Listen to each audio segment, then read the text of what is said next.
Today, I'm joined by Wendy McDonald, the Chief Operating Officer from Inclusion Alberta, to talk about their Changing Lives, Changing Communities fundraising event happening in November. So to start, could you maybe give a brief explanation as to what the event is and what it's fundraising? Inclusion Alberta's Changing Lives, Changing Communities fundraising event happens every year at about this time. Due to COVID, we are having a virtual event for the entire province.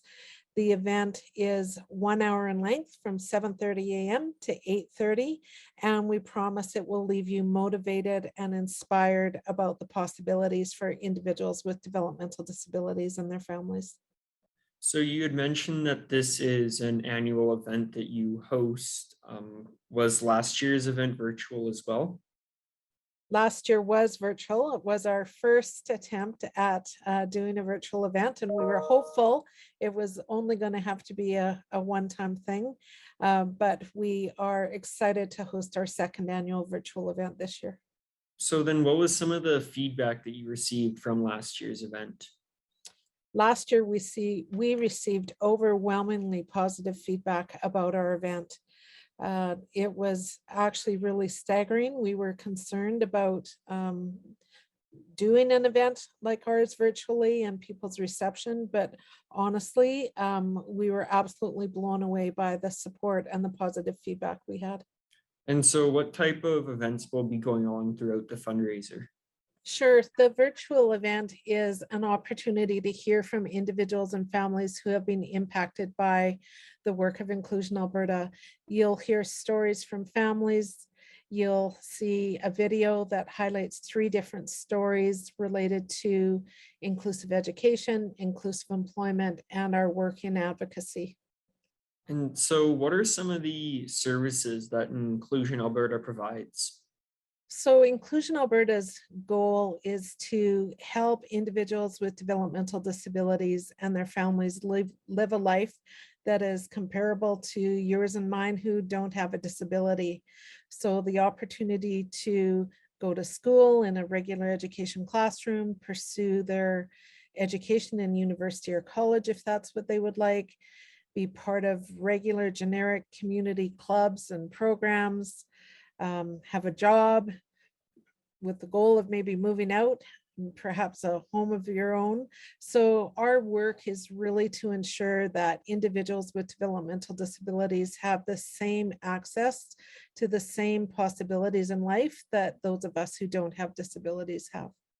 And your website had mentioned that the families that your organization supports, as well as your own organization, have been deeply impacted by COVID. Could you maybe speak a little bit more to that? COVID has had a huge impact on individuals with developmental disabilities and their families. I'm sure it's not like all of us. I don't know that there isn't anybody that's, being profoundly impacted by COVID. What I would say is the isolation and loneliness that those of us who don't have disabilities have experienced due to COVID is really what the life experience is for many people who have developmental disabilities. So I would say in some ways, sadly, COVID hasn't had a huge impact on individuals with developmental disabilities. On the other hand, the ability to get connected to community, to have jobs, to be in school has been even more limiting for this population.